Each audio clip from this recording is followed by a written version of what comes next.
यार एक इम्पॉर्टेंट चीज़ पूछनी थी कि मैं बस अपने कलीग से डिस्कस कर रहा था। अलग अलग चीज़ों में लोग इन्वेस्ट करते हैं, तो उन्होंने कुछ बताया है कि आजकल उन्होंने SGBs कुछ होता है उसमें इन्वेस्ट कर रखा है। कोई गोल्ड की स्कीम है, गवर्नमेंट देती है, पता नहीं मुझे, मैंने इतना इन्फॉर्मेशन नहीं है। पर वो कह रहे थे कि यार मतलब ये सेफ है और गवर्नमेंट का है, तो आजकल ट्रेंड में है, बढ़िया है, इसकी कोई सीरीज वगैरह चलती रहती है। तो बड़ी सारी चीज़ें थी, मैंने सोचा तुझसे डिटेल में पूछूं कि ये है क्या। पहली बात तो मैं ये समझना चाहता हूँ what is this.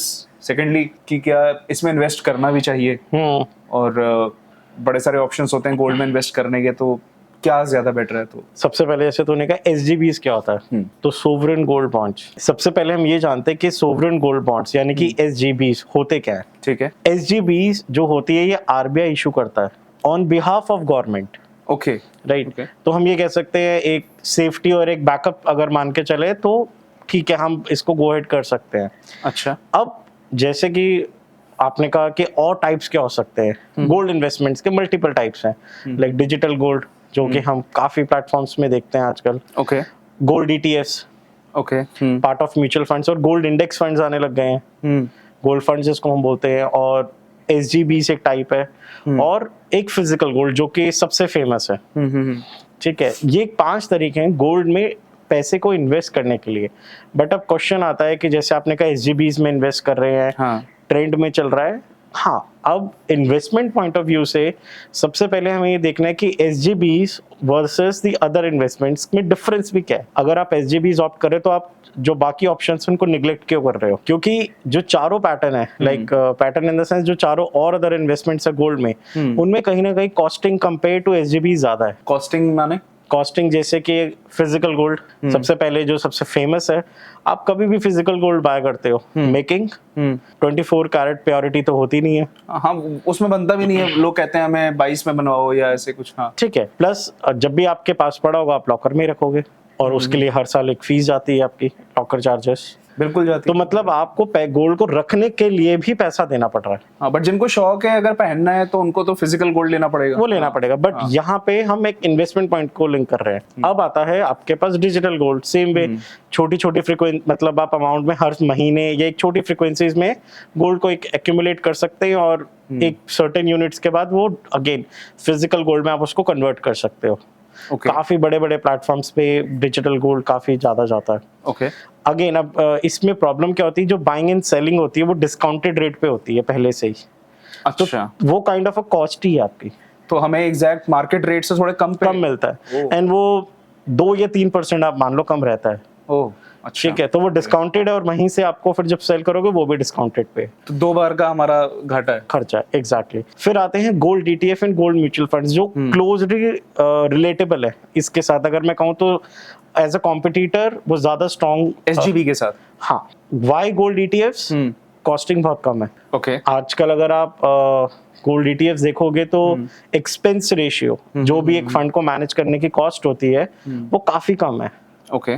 which may be between 0.5 to 1% or maybe less. अच्छा, राइट, डिपेंड अपॉन KMC अपने चार्जेस को कैसे मॉडिफाई करता है। Gold index funds again same, बस गोल्ड ETF में ये है कि आपको प्रोएक्टिवली खुद ट्रेड करना है रियल टाइम बेसिस पे। गोल्ड इंडेक्स फंड्स में आप यूनिट जो है AMC या फंड हाउसेस से बाय कर रहे हो, आप उनको कभी भी बेच सकते हो। तो जैसे और फंड्स में हमारा एक्सपेंस रेशियो इंक्लूडेड होता है हमारे buying and selling price, buying price में सेम इसमें इंक्लूडेड है। अच्छा, बट अगेन वो आपकी जो प्राइसिंग होती है उसमें कुछ ना कुछ तो फर्क डालेगा। हाँ, थोड़ा डालेगा, पर आपने जैसे पहले बताया डिजिटल गोल्ड, उसमें आप कह रहे हो 2-3% का फर्क आ जाता है, यहाँ पे 0.5 से 1 का ही रहता है। एग्जैक्टली। और यहाँ पे जो आपकी फ्लेक्सिबिलिटी है ट्रेड की वो थोड़ी ज्यादा अच्छी है कंपेयर टू अगर आप डिजिटल गोल्ड पे जाते हो, या इवन कंपेयरिंग टू SGBs। अब SGBs वर्सेस अगर मैं इन दोनों को लेके चलूं तो कुछ बेनिफिट्स SGBs के एंड पे ज्यादा आते हैं। अगर SGB की कॉस्टिंग देखी जाए तो सिर्फ डीमैट चार्जेस है। अच्छा। गोल्ड ETF में भी हाँ आपके एक डीमैट चार्जेस है, क्योंकि ETFs हमेशा डीमैट से बाय होता है आपका। ठीक है, तो अगर हम एक्सपेंस रेशियो की बात करें तो क्या SGB में एक्सपेंस रेशियो होता है? सबसे कम है, होता है, सबसे नहीं होता, नेग्लिजिबल है, सिर्फ आपको डीमैट चार्जेस पे, सिर्फ डीमैट चार्जेस। वो भी आजकल कई प्लेटफॉर्म्स है जो आपको वेव ऑफ करते हैं या बहुत कम चार्ज करते हैं। ओके। तो आपके लिए मेंटेन करना SGBs को सबसे इजी है, सबसे लो कॉस्ट पे। अब SGBs के ऊपर हम ज्यादा बात करते हैं क्योंकि SGBs आपको अभी रिसेंटली पता लगा।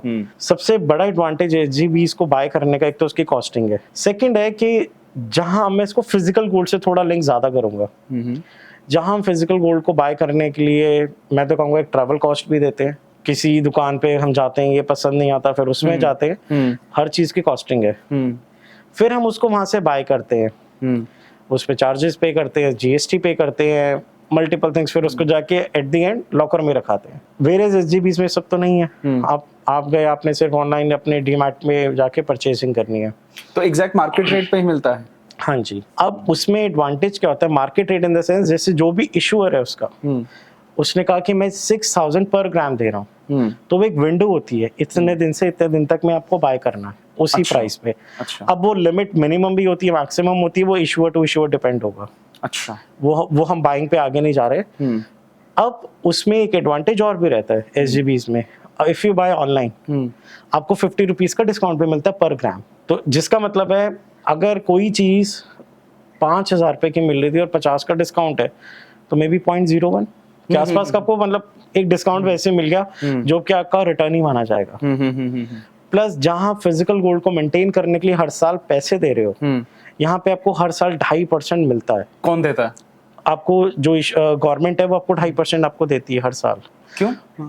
एक तरीके से अगर आप मान लो तो वो आरबीआई ने आपसे एक तरीके से लोन लिया है गोल्ड को रख के, और 2.5% वो आपको हमेशा हाफ ईयरली पे करता है। एक इजी टर्म में समझते हैं। अब ये भी एक इंपॉर्टेंट चीज है। एग्जाम्पल, आपने 6000 रुपए पर ग्राम लिया और आपने 10 ग्राम बाय किया, तो 60,000 का 60,000। अब आपने कहा मैंने तो ऑनलाइन बाय किया, तो 10 ग्राम बाय करा तो 500 रुपए का डिस्काउंट, तो अब आपको 59,500 हुआ। पर जो आपको इंटरेस्ट मिलेगा 2.5%, वो 60,000 रुपए पे ही मिलेगा। ओ, तो ये अच्छी बात है। ये अच्छी बात है। मैं कहता हूँ एग्जाम्पल, अगर 2,500 पे 60,000 का 2.5%, आपका एग्जाम्पल मैं एक नोशनल वैल्यू ले रहा हूँ 200 रुपए है, तो आपको हर 6 महीने बाद 100 रुपया मिलता रहेगा, और जब तक आपके पास वो पड़ा हुआ है आपको वो पैसे आते रहेंगे। हाँ, ये तो हमें बिना उसको सेल करे भी इंटरेस्ट आ रहा है। नाइस, ठीक है। और इसमें आपके पास जहाँ जो लॉक इन होता है, कई लोग इससे बहुत डरते हैं कि मे बी हमारे पास लॉक इन आ रहा है 8 साल का, तो हम 8 साल तक कैसे होल्ड करेंगे? 8 साल का लॉक इन है? हाँ जी। मतलब lock in the sense 5 years के बाद आपको एक विंडो मिलती है आरबीआई की तरफ से, जहाँ पे आप उसको वापस दे सकते हो आरबीआई को, जो भी उस टाइम का गोल्ड का रेट होगा। हाँ, ये थोड़ा एक ड्रॉबैक है। हाँ। अगर देखा जाए, अगर मैं फॉर एग्जांपल ईटीएफ में जाना चाहूँ या इंडेक्स फंड में जाना चाहूँ, तो मेरे लिए लॉक इन की दिक्कत नहीं है। लॉक इन की दिक्कत नहीं है। फिजिकल गोल्ड में भी कोई लॉक इन की दिक्कत नहीं है, जब चाहो बेच दो। उसके अपने हैसल्स हैं, बट यहाँ पे ये है कि हाँ, ये थोड़ा सा एक ड्रॉबैक है। बट इस ड्रॉबैक को कॉम्पनसेट किया है अच्छा आरबीआई ने। अब आप मान के चलो कि आपने आज तक अपना कोई भी फिजिकल गोल्ड कितनी फ्रीक्वेंसी में बेचा है? मेरे ख्याल से लेता हर कोई, बेचता कोई नहीं है। हाँ। बेच कर नया बना लेता है। हाँ, एक्सचेंज में कुछ और बना देता है, बना लेगा, वो बेचेगा नहीं पैसे के लिए। ठीक है, तो यहाँ तो 8 साल ही है, जनरेशंस के लिए तो हमें यहाँ रखना नहीं है, सिर्फ हमें 8 साल रोकना है। प्लस इसमें जो मेच्योरिटी होगी आपके 8 साल के बाद, वो टैक्स फ्री है। okay. अगर आपको 8 साल का लॉक इन दिया गया है, तो वो स्टिल एक आपके लिए एडवांटेज है। आज 6,000 पर ग्राम है, एग्जाम्पल अगर वो 10,000 पर ग्राम हो जाता है, तो आपको कोई पैसा नहीं देना, टैक्स नहीं देना उसके ऊपर, वो एग्जेम्प्टेड है। जो बस 2.5% आपको इंटरेस्ट मिल रहा है, वो भी आपको 8 साल तक मिल रहा है। हाँ, पर इसमें यह है कि बायस डिसीजन डिवाइड हो जाएंगे, बिकॉज आप कोई चीज लेते हैं, भले आपने उसको 10 साल रखी, पर आपके माइंड में कोई नोशन नहीं था या प्री मेड डिसीजन नहीं था मुझे इसको 10 साल रखना है। पर जब कोई बता देना कि आपको 8 साल से पहले इसको निकालना नहीं है, तो वो एक थोड़ा सा ना हिंड्रेंस क्रिएट हो जाती है कि यार होता है। बट 5 साल के बाद आपके पास ऑप्शन है, तो एटलीस्ट 5 साल भी आपको रखना ही पड़ेगा, उसको लॉक इन देना ही पड़ेगा। जस्ट लाइक हम और इन्वेस्टमेंट्स करते हैं, मेनली पीपीएफ ले लीजिए, कुछ भी ले लीजिए, 15 साल होता है। बट इस चीज को भी ओवरकम करा जा सकता है। कैसे? ये आप चाहो तो आप स्टॉक एक्सचेंज में इसको बेच भी सकते हो। अच्छा, आपने आज बाय किया, डिपेंड करता है कि इशू जब आपको हो जाते हैं बॉन्ड्स, उसके कितने टाइम बाद उसको ट्रेड कर सकते हो। कई जगह 15 दिन होता है, पर 30 इज अ डिजायरेबल विंडो। उसी को मान के चलो 30 डेज के बाद आप उसको सेल ऑफ कर सकते हो। कोई बायर मिलता है तो? कोई बायर मिलता है, हाँ। It is tough to get a buyer, but buyer आपके पास एक ऑप्शन अवेलेबल है। अब अगेन जब आप एक्सचेंज पे ट्रेड करोगे, तो उसके ऊपर आप टैक्स अट्रैक्ट करोगे, जो कि मैं आपको आगे बताऊंगा। अच्छा, ठीक है। बट आपके लिए लिक्विडिटी का issue is there, exactly, but आप कंपेयर उसको फिजिकल गोल्ड से करिए। अगेन जैसे मैंने आपको कहा, gold ETF and gold mutual funds बहुत क्लोजली इसके साथ खड़े होते हैं क्योंकि उनमें लिक्विडिटी बहुत ईजी है। ETFs के लिए अगेन मैं कह सकता हूँ थोड़ा सा टफ है। इंडेक्स म्यूचुअल फंड जो उसके हैं उसके लिए कोई नहीं, आप AMCs को यूनिट सबमिट करो और वो आपको पैसे दे देंगे। बिल्कुल बिल्कुल। अब इसमें टैक्सेशन पार्ट को भी समझ लेते हैं। ठीक है। SGBs जब भी आप उसको बेचते हो, मतलब मान लो आपने SGBs लिए, आपने कहा कि ठीक है मैं इतना वेट नहीं कर सकता 5 साल का, मैं तो बेच देता हूँ, आपने उसको सेल ऑफ कर दिया 3 साल के बाद, तो क्या होता है कि जब भी आप एक्सचेंज में जाओगे और ट्रेड करोगे तो टैक्सेशन आता है। हाँ।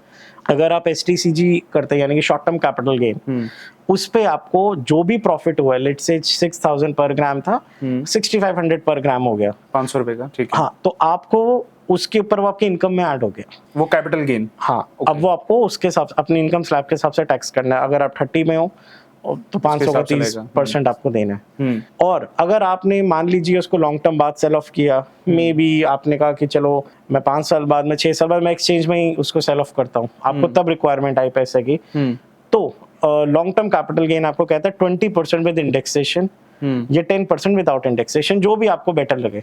अच्छा, आप उसको भी कंसीडर कर सकते हैं। प्लस जो आपको 2.5% इंटरेस्ट भी मिल रहा है हर साल, वो भी आपके इनकम का ही पार्ट है। तो ये याद रखना बहुत जरूरी है क्योंकि लोग कहते हैं तो 2.5% है मेरे पास आ रहा है, मैं क्यों दूं।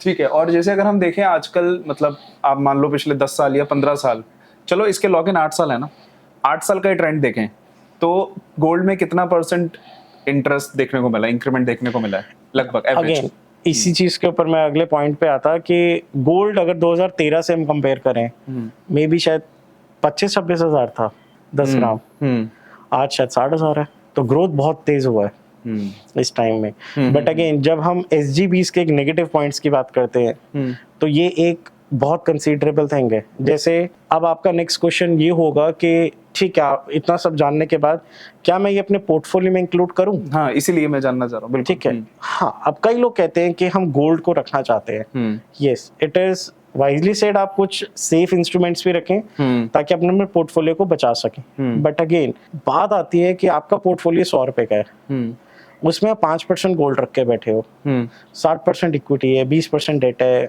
मे बी, और थोड़ा सा स्प्लिट है पोर्टफोलियो, और ये 70% है। हाँ, तो मान के चलिए कि क्या 60% जब आपका जो पोर्टफोलियो जब इक्विटी से गिरेगा तो क्या 5% गोल्ड उसको बचा पाएगा?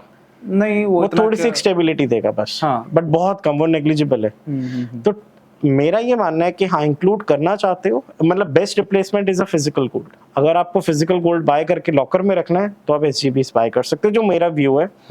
सेकंड मैं कहूंगा कि अगर आप जब भी इसको ऐड करो तो जस्ट टेक अ पॉइंट, क्या ये आपके पोर्टफोलियो में रिक्वायर्ड है? देखिए मार्केट में 100 प्रोडक्ट्स हैं, हर प्रोडक्ट किसी न किसी पॉपुलेशन को अट्रैक्ट करता है, पर क्या वो आपके लिए जरूरी है? क्योंकि SGBs में एक रिस्क ये भी कैरी होता है कि 8 साल बाद जो भी प्रिवेलिंग रेट होगा गोल्ड का वो आपको मिलेगा। एश्योरिटी नहीं है, एश्योरिटी नहीं है।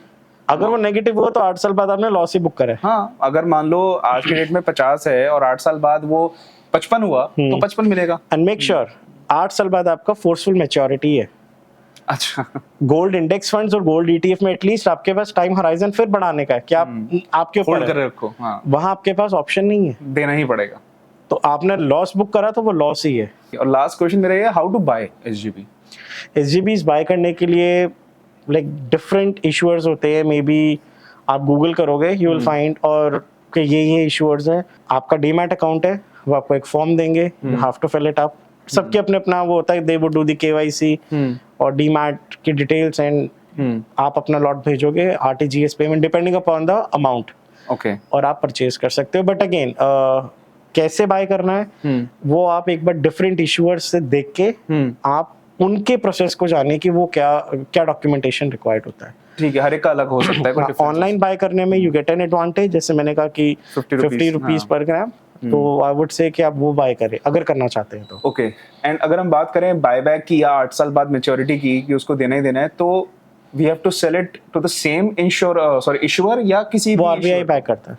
RBI बाय करता है। अच्छा। सो आज आपने देखा कि SGBs हमने समझा है पूरी डिटेल में कि SGBs क्या हैं, सही हैं या और कुछ आप इन्वेस्टमेंट कर सकते हैं, कैसे परचेज कर सकते हैं।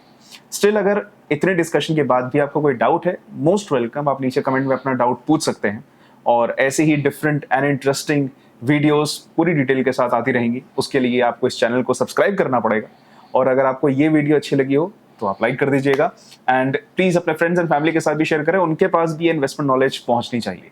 तो मिलते हैं अगली वीडियो में, तब तक के लिए take care and bye bye.